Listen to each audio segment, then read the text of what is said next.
ಇಲ್ಲಿ defence attack ಮಾಡೋ ವಿಚಾರಕ್ಕೆ ಸಂಬಂಧಪಟ್ಟಂತೆ ನನ್ನ ಪ್ರಶ್ನೆ ಇರುತ್ತೆ ಮೂರ್ತಿ ಸರ್. ಇಲ್ಲಿ ನೋಡಿ ಸರ್, ಈಗ ಇಡೀ ಒಂದು ವಿಚಾರದಲ್ಲಿ ಡಿಫೆನ್ಸ್ ಯಾವ ರೀತಿಯಲ್ಲಿ ಆರ್ಗ್ಯೂ ಮಾಡಬಹುದು ಅಂತ ನಾನು ಹೇಳಿದ್ರೆ, victim, abduction, shed, assault, death, disposal, ಅಲೆಜ್ಡ್ cover Appu, surrender of accused, ಇಷ್ಟು ಇಡೀ ಒಂದು ಮರ್ಡರ್ ಕೇಸ್ನಲ್ಲಿರೋದು ಇಷ್ಟು ವಿಚಾರಗಳು ಸರ್. ಒಬ್ಬ ಸಂತ್ರಸ್ತ ಇದ್ದಾನೆ, ಇಲ್ಲಿ ಅವನನ್ನು ಇವರು ಕಿಡ್ನ್ಯಾಪ್ ಮಾಡ್ಕೊಂಡು ಬಂದಿದ್ದಾರೆ, ಶೆಡ್ಗೆ ಹಾಕಿದ್ದಾರೆ, ಹೊಡೆದಿದ್ದಾರೆ, ಸಾಯಿಸಿದ್ದಾರೆ, ಬಾಡಿ ಡಿಸ್ಪೋಸ್ ಮಾಡಿದ್ದಾರೆ.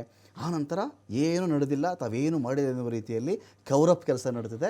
ಜೊತೆಗೆ ಕೆಲವು ಕೃತಕವಾದಂಥ ವ್ಯಕ್ತಿಗಳು ತಂದು, ಈ ಘಟನೆಗೆ ಸಂಬಂಧನೇ ಪಡೆದಿರ್ತಕ್ಕಂಥ ವ್ಯಕ್ತಿಗಳು ತಂದು ಅವರನ್ನು ಸರೆಂಡರ್ ಆಗುವಂತೆ ಕೂಡ ಇವರು ಪ್ಲಾನ್ ಮಾಡ್ಕೊಂಡು ಇಷ್ಟು ಕತೆ ಇಲ್ಲಿ ನಡೆದಿರಬೇಕಾದಾಗ ಈಗ ಡಿಫೆನ್ಸ್ ಕೇಳಲ್ವಾ sir, Pradosh was so innocent, if Pradosh was so innocent enough to be trusted now, why was he originally charged as an accused ಅಂತೇಳಿ. ಪ್ರದೋಷ್ ನೀವು ಇಷ್ಟೊಂದು ಇನ್ನೋಸೆಂಟ್ ಅಂತ ನೀವು ಬಿಂಬಿಸುವುದು ನಿಜವಾದರೆ, ಮೂಲದಲ್ಲಿ ಇದೇ ಪ್ರಾಸಿಕ್ಯೂಷನ್ ಅವರು ಅವನನ್ನು 30 ಲಕ್ಷ ದುಡ್ಡು ಕೊಟ್ಟಿದ್ದ, ಹಂಚಿದ್ದ, ಬಾಡಿ ಡಿಸ್ಪೋಸಲ್ ಒಂದು ಪಾತ್ರ ಇತ್ತು.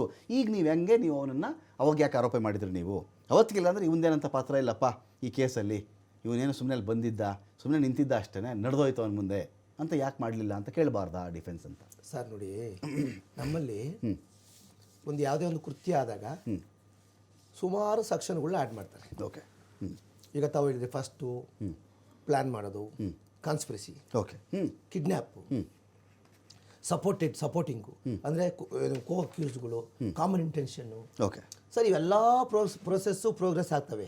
ಈಗ ತಾವೇ ತೋಡಿ ಕುಲಕರ್ಣಿ ಕೇಸಲ್ಲಿ ಕನ್ವಿಕ್ಷನ್ ಆದಾಗ ಯಾರ್ಯಾರು ಏನೇನು ಶಿಕ್ಷೆ ಮಾಡಿದ್ರು ಅವ್ರು ತಕ್ಕನಾಗಿ ಶಿಕ್ಷೆ ಕೊಟ್ಟಿದ್ದಾರೆ. ಓಕೆ, ಏನಪ್ಪ ಎಲ್ಲ ಸೇರಿ ಶಿಕ್ಷೆ ಕೊಟ್ಟಿದ್ರು ಅಂತ ಎಲ್ಲರಿಗೂ ಮರಣದಂಡನೆ ಕೊಟ್ಟಿಲ್ಲ, ಎಲ್ಲರಿಗೂ ಸಹ ತಾವು ಜೀವಾವಧಿ ಶಿಕ್ಷೆ ಕೊಟ್ಟಿಲ್ಲ. ಸರ್, ಅವರ ಪಾತ್ರ ಏನು, ಆ ಪಾತ್ರ ಯಾವ ಕೃತ್ಯ, ಕಿಡ್ನಾಪ್ ಮಾಡೋದು BNS ಅಲ್ಲಿ ಯಾವ ಕೃತ್ಯ, ಅದಕ್ಕೇನು ಶಿಕ್ಷೆ, ಅದು ಸಾಬೀತಾದರೆ ಆ ಅಕ್ಯೂಸ್ಡ್ ಕೊಡ್ತಾರೆ. ನೆಕ್ಸ್ಟ್ ಏನೋ ಒಂದು ಸಪೋಸ್ ನೀವು ಕೇಳಿದ್ರಿ ಕಾನ್ಸ್ಪಿರಸಿ ಕೇಳಿದ್ರಿ, ಸೆಕ್ಷನ್ 120B ಕ್ರಿಮಿನಲ್ ಕಾನ್ಸ್ಪಿರಸಿ, ಅಪರಾಧಿಕ ಒಳಸಂಚು. ಹೌದು, ನನಗೆ ಗೊತ್ತಿಲ್ಲ ಸ್ವಾಮಿ. ದರ್ಶನ್ ಹೇಳ್ತಾರೆ, ಯಾವ ಸಂಚು ಸ್ವಾಮಿ, ಇವ್ರು ಯಾರೋ ಕರ್ಕೊಂಡು ಬಂದಿದ್ರು, ಏನೋ ಹೇಳಿದ್ರು, ನನಗೇನೂ ಗೊತ್ತಿಲ್ಲ. ನಾನು ಇರೋದೇ ರಾಜರಾಜೇಶ್ವರಿ ನಗರದಲ್ಲಿ ನಾನು ವಾಸ ಇರೋದು. ಶೆಡ್ದು ನನ್ನ ಟವರು RR ನಗರ ಅಂತಲೇ ತೋರಿಸ್ಬೇಕು. ಇಲ್ಲಿ ಇವ್ರು ಮೀಟ್ರ್ ಆ ಕಡೆ 3 ಮೀಟ್ರ್ ಈ ಕಡೆ 4 ಮೀಟ್ರ್ ಮಾಡಿಬಿಟ್ಟು ನನಗೆ ಮಾಡ್ತಿದ್ದಾರೆ. ಇವ್ರು ಯಾರು ಸ್ವಾಮಿ? ನಾನು ಏನೋ ರೇಣುಕಾ ಸ್ವಾಮಿಗೆ ಒಂದು ಫೋನ್ ಮಾಡಿದ್ರೆ ತೋರಿಸಿ ಸ್ವಾಮಿ ಅಂತಾರೆ ದರ್ಶನ್. ರೇಣುಕಾ ಸ್ವಾಮಿಗೆ ನಾನೊಂದು ಕರೆ ಮಾಡಿದ್ದೀನಿ. ಡಿಫೆನ್ಸ್ ತಗೊಂತಾರೆ, ಕರೆಕ್ಟ್, ಅದನ್ನು ತಗೊಂಬಾರ್ದು ಅಂತ ಹೇಳಲ್ಲ, ಅದು ಅವ್ರ ಹಕ್ಕು, ತಗೊಳ್ಳಿ. ಸರ್, ಆದ್ರೆ ನಾವು ಹೇಳೋದು ಇಲ್ಲಿ, ಈಗ ಪ್ರದೋಷ್ ಅನ್ನೋನು ಅವನು ಇಲ್ಲಿ ಆಕ್ಟಿವ್ ಆಗಿ ಒಂದು ಕೃತ್ಯ, ಈ ಒಂದು ಸಮೂಹ ಕೃತ್ಯಗಳಿವೆಲ್ಲ ಸರ್. ನೋಡಿ ಸರ್, ಈಗ ಮರ್ಡರ್ ಮಾಡೋದು ಒಂದು ಕಾನ್ಸ್ಪಿರಸಿ ಆದ್ರೆ, ಪ್ಲಾನ್ ಮಾಡೋದು, ಹ್ಯಾಚ್ ಮಾಡೋದು, ನಮ್ಮಲ್ಲಿ IPC ಕರಿತೀವಿ, ಇಂಟೆನ್ಷನ್, ಪ್ರಿಪ್ರೇಷನ್, ಕಮಿಷನ್. ಈ ಉದ್ದೇಶ 3 ಇದ್ದಾಗ ಮಾತ್ರ ಒಂದು ಕೃತ್ಯ ಆಗಕ್ಕೆ ಸಾಧ್ಯ. ಇಂಟೆನ್ಷನ್ ಮುಖ್ಯ ಅಂದರೆ ಕಾನ್ಸ್ಪಿರಸಿ. ಪ್ರಿಪ್ರೇಷನ್ ಮಾಡೋಕೆ ಏನು ಬೇಕು, ಎಷ್ಟು ಜನ ಬೇಕು, ಎಷ್ಟು ವೆಹಿಕಲ್ ಬೇಕು, ದುಡ್ಡು ಎಷ್ಟು ಬೇಕು. ಹೊಡೆದವ್ರೆಲ್ರಿಗೂ ಸಾಯಿಸೋ ಉದ್ದೇಶ ಇರುತ್ತಾ ಮೂರ್ತಿ ಸರ್? ಸರ್, ಈಗ ಹೊಡೆದವ್ರೆಲ್ರಿಗೂ ಸಾಯಿಸಲೇಬೇಕು ಅಂತ ಉದ್ದೇಶ ಇತ್ತಾ?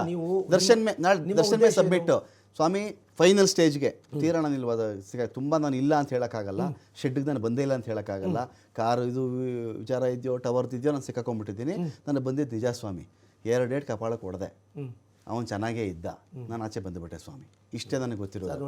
ನಾನು ಕಿಡ್ನಾಪ ನನ್ನ ಪಾತ್ರ ಇಲ್ಲ, ನಾನು 1-2 ಡೇಟ್ ಹೊಡೆದಿದ್ದು ನಿಜ, ಆಮೇಲೆ ಯಾರೋ ಸಾಯಿಸ್ಬಿಟ್ಟು ನನಗೆ ಗೊತ್ತಿಲ್ಲ ಅಂತ ದರ್ಶನ್ ಕ್ಲೈಮ್ ಮಾಡಬಹುದಾ? ರಮಾಕಾಂತ್ ಸರ್ ಕೇಳಿಸ್ಕೊಳ್ಳಿ, ಒಬ್ಬ ತನಿಖಾಧಿಕಾರಿ ಒಂದು ತನಿಖೆ ಸಂದರ್ಭದಲ್ಲಿ ಅವನು is like a magistrate boss. ಅವನು IO ಈಸ್ ಸುಪ್ರೀಂ ಕೋರ್ಟ್ ಸುಮಾರು ಹೇಳಿದೆ, ಸುಪ್ರೀಂ ಅಂತ ಹೇಳಿದೆ, ಸುಪ್ರೀಂ ಕೋರ್ಟ್ ಹೇಳಿದೆ. ಯಾರು ಸುಪ್ರೀಮು? IO is supreme. IOನ ತನಿಖೆ ಹಂತದಲ್ಲಿ ಯಾವುದೇ ನ್ಯಾಯಾಲಯಗಳು ಸಹ ಇನ್ವಾಲ್ವ್ ಆಗಬಾರ್ದು ಅಂತ ಹೇಳಿದೆ. ಆಮೇಲೆ ಯಾವುದೇ ರೀತಿ ಬಯಾಸ್ ಆಗಬಾರ್ದು ಅಂತ ಹೇಳಿದೆ ಸುಪ್ರೀಂ ಕೋರ್ಟ್.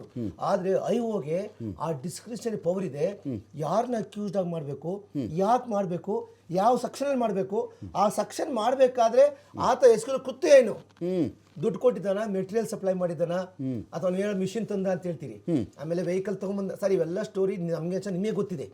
ಇದೆಲ್ಲ ಮಾಡಕ್ಕೆ ಇವನ್ ಪಾತ್ರ ಏನು, ಪ್ರದೋಷ ಪಾತ್ರ ಏನು? ಪ್ರದೋಷ್ ಪಾತ್ರ ಇರೋದ್ರಿಂದ ಇವನ್ ಮೇಲೆ ಈ ತರ ಈಗ ಚಾರ್ಜ್ ಮಾಡ್ತಾರೆ ಸರ್. ನಮ್ಮಲ್ಲಿ ಒಂದು ಕಾನೂನು ಪ್ರಕ್ರಿಯೆ ಇದೆ ಸರ್. ಚಾರ್ಜ್ ಶೀಟ್ ಮಾಡಿದ್ಮೇಲೆ ಅವ್ರ ಮೇಲೆ ಚಾರ್ಜ್ ಮಾಡ್ತಾರೆ. ನೀ ಇಂಥ ಕೃತ್ಯ ಎಸಗಿದ್ಯಾ, ನೀ ಇಂಥ ದಿನ ರಾಜೇಶ್ವರ ನಗರದಲ್ಲಿ ಇಂಥ ಶೆಡ್ಡಲ್ಲಿ ನೀನು ಇಂಥ ರೇಣುಕಾ ಸ್ವಾಮಿ ಮರ್ಡರ್ ಆಗೋ ಟೈಮಲ್ಲಿ ನೀನು ಭಾಗಿಯಾಗಿದ್ಯಾ, ಇಂಥ ಒಂದು ವೆಪನ್ ತಗೊಂಡು ಹೊಡೆದಿದ್ಯಾ ಅಂತ ನಿನ್ನ ಮೇಲೆ ಪೊಲೀಸ್ ಅವರು ಚಾರ್ಜ್ ಶೀಟ್ ಫೈಲ್ ಮಾಡಿದರೆ ಏನ್ ಹೇಳ್ತೀಯಾ ಅಂತ ಕೇಳ್ತಾರೆ ಸರ್. ನಾನು ಜನರಲ್ ಆಗಿ ಅವಾಗ ಪ್ರದೋಷ್ ಏನ್ ಮಾಡ್ಬೇಕಾಯ್ತು, ಹೌದು ನಾನು ಮಾಡಿದೆ ಅಂತ ಒಪ್ಕೋಬೇಕಾಯ್ತು. ಅವತ್ತು ಎಲ್ಲೋಗಿತ್ತು ಅವನಿಗೆ, ಬಾಯಲ್ಲಿ ಆಲೂಗಡ್ಡೆ ಇಟ್ಕೊಂಡಿದ್ನ. ಓಕೆ, ಅವತ್ತು ಸಾರೀಗ ನಮ್ಮಲ್ಲಿ ಅವತ್ತು ಹೇಳಲಿಲ್ಲ, ಇವತ್ತು ನಾನು ಹೇಳ್ತಾ ಇದ್ದೀನಿ ನೋಡಿ ಸರ್, ಎರಡಕ್ಕೂ ಏನ್ ತಾಳಮೇಳ ಸರ್, ಇದು? ಹೇಳ್ತೀನಿ ನೋಡಿ ಸರ್, ನಮ್ಮಲ್ಲಿ ಕೊನೆ ಹಂತದಲ್ಲೂ ಸಹ ಜಡ್ಜ್ ಕೇಳ್ತಾರೆ ಸರ್.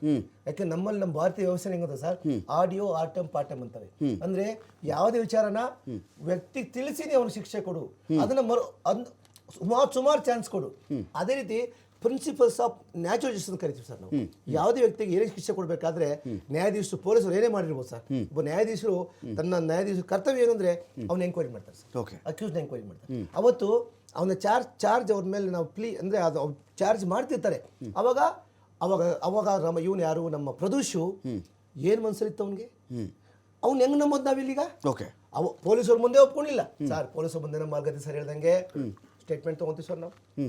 ನಾವು ಚಾರ್ಜ್ ಶೀಟ್ ಹಾಕಿದ ಮೇಲೆ ಅವಾಗ ವಕೀಲರು ಕೇಳ್ತಾರೆ, ನಾವು ಚಾರ್ಜ್ ಶೀಟ್ ಹಾಕಿದ ಮೇಲೆ ಜಡ್ಜ್ ಕೇಳ್ತಾರೆ ವಕೀಲರಿಗೆ, ಇವನು ನೀವು ಒಪ್ಕೋತೀಯಪ್ಪ ಪೊಲೀಸರಿಗೆ ಆಗಲೇ ಹೇಳಿದ್ರಲ್ಲ ವಕೀಲ, ಅವಾಗ ಹೇಳ್ಬೋದಾಗಿತ್ತಲ್ಲ ಸರ್. ಅವತ್ತು ಎಲ್ಲಾರು ಸಹ ಎಲ್ಲ ಆರೋಪಿಗಳು ಸರ್ ನೋಡಿ ಸರ್, ಅವತ್ತು ಚಾರ್ಜ್ ಆಗೋ ದಿನ ಮಿಕ್ಕಿದ್ದನ್ನ ಇರ್ತಾರೋ ಬಿಡ್ತಾರೋ, ನಮ್ಮಲ್ಲಿ ಕಾನೂನು ಏನ್ ಹೇಳುತ್ತೆ ಅಂದ್ರೆ ಚಾರ್ಜ್ ನಿನ್ ಮೇಲೆ ಚಾರ್ಜ್ ದಿನ ನೀನು ಹೌದು ಸ್ವಾಮಿ ಮಾಡಿದ್ದೆ ಅಂದ್ರೆ ವಿಚಾರಣೆ ಹೇಳ್ತಾರೆ ಸರ್. ತಮ್ಗೆ ಇದು ವಿಷಯ ಗೊತ್ತಿರ್ತಾವ, ತಿಳ್ಕೊಂಡಿದ್ದೀರಿ. ಇಂಥ ಸೆಕ್ಷನ್ ಎಲ್ಲಾರು ಹೇಳಲ್ಲ, ಒಂದೇ ಮರ್ಡರ್ ಸೆಕ್ಷನ್ ಓದಲ್ಲ ಅವ್ರ ನ್ಯಾಯಾಧೀಶರು. ನೋಡಪ್ಪ ನೀನ್ ಏವನ್ನು ನಿನ್ ಮೇಲೆ ಇಂಥ ಆರೋಪ ಇಂಥ ಸೆಕ್ಷನ್ ಮೇಲೆ ಇಂಥ ಸಾಕ್ಷಿ ಆಗಿದೆ, ಒಪ್ಕೊಂತೀಯಪ್ಪ ಅಂತಾರೆ. ಒಪ್ಕೊಂತೀವಿ ಅಂದ್ರೆ ಅವ್ರು ಜೈಲಿಗೆ ಕಳಿಸ್ತಾರೆ. ವಿಚಾರಣೆ ಬೇಕಾಗೇ ಇಲ್ಲ. ಆದ್ರೆ ಇಲ್ಲಿ ಏನಾಗಿದೆ ಗೊತ್ತಾ ಸರ್, ಪ್ಲೀಡ್ ಗಿಲ್ಟಿ ಅಂತಾರೆ. ಅದು ಗಿಲ್ಟಿನ ನಾವೇ ಪ್ಲೀಡ್ ಮಾಡೋದು ಸರ್. ನಮ್ಮ ಲ್ಯಾಂಗ್ವೇಜ್ ಲೀಗಲ್ ಲ್ಯಾಂಗ್ವೇಜ್ ಹೆಂಗ್ ಗೊತ್ತಾ, ತುಂಬಾ ಚೆನ್ನಾಗಿದೆ. ಒಂದೊಂದು ವರ್ಡ್ ಅಲ್ಲಿ ದೊಡ್ಡ ಪುಸ್ತಕನೇ ಬರೀಬಹುದು. ಗಿಲ್ಟಿನೇ ಪ್ಲೀಡ್ ಮಾಡೋದು, ನಾವೇ ಪ್ಲೀಡ್ ಮಾಡ್ಕೊಳೋದು. ಆಯ್ತು, ಅವತ್ತು ಪ್ರದೂಷು ಇವಾಗ ನಾನೇನು ಮಾಡಿಲ್ಲ ಅಂತ ಸ್ಟೇಟ್ಮೆಂಟ್ ಕೊಟ್ಟರು. ಮಾರ್ಗದರ್ಶಿ ಸರ್ ಹೇಳ್ತಿದ್ರು, ಪೊಲೀಸ್ ಸ್ಟೇಟ್ಮೆಂಟ್ ಎಲ್ಲ ಮಾಡ್ಕೊಂತಾರೆ. ಎಲ್ಲ ಆರ್ಗ್ಯುಮೆಂಟ್ ಅಲ್ಲೂ ನಾವು ಇದನ್ನೇ ತಗೊಂಡ್ಬಿಟ್ರೆ, ಈ ಸಾಲೆ ತಗೊಂಡ್ಬಿಟ್ರೆ ಮಾಫಿ ಸಾಕ್ಷಿ ಅಪ್ರೂವರ್ ಅನ್ನೋದು ಇಡೀ ಪ್ರಕ್ರಿಯೆಯಲ್ಲಿ ಇರ್ತಾನೆ ಇರಲ್ವಾ ಸರ್? ನೀನು ಅವತ್ತು ಯಾಕಪ್ಪ ಹೇಳಿಲ್ಲ, 2 ವರ್ಷ ಬಿಟ್ಟು ಹೇಳ್ತಾ ಇದೆಯಾ, 3 ತಿಂಗಳು ಬಿಟ್ಟು ಹೇಳ್ತಾ ಇದೆಯಾ ಅನ್ನೋದೇ ಕ್ವಶನಬಲ್ ಆಗ್ಬಿಟ್ರೆ, ನಮ್ಮ ಕಾನೂನಲ್ಲಿ ಏನೇನು ಆಗ್ಬೇಕು ಅಂತ ಎಲ್ಲಾ ವ್ಯವಸ್ಥೆ ಇದೆ. ಎಲ್ಲದಕ್ಕೂ ಒಂದು ಕಲಂ ಅಂತ ಇದಾವೆ. ಅದನ್ನ ಸದುಪಯೋಗ ಪಡಿಸ್ಕೊಬೇಕು. ಬಿಟ್ರೆ ಅದನ್ನ ಅಡ್ವಾಂಟೇಜ್ ಆಗಿ ತಗೊಂಡು ಇಡೀ ಪ್ರಕರಣಕ್ಕೆ ಇಡೀ ಕೇಸ್ಗೆ ಟ್ವಿಸ್ಟ್ ಮಾಡಕ್ ಹೋದ್ರೆ ಅವನೆಲ್ಲೂ ಹೋಗೋದಿಲ್ಲ ಅವನು. ನಾನು ಮತ್ತಷ್ಟು ಮಾತಾಡ್ತೀನಿ ನಿಮ್ಮನ್ನ ಇದೇ ವಿಚಾರಕ್ಕೆ ಸಂಬಂಧಪಟ್ಟಂತೆ.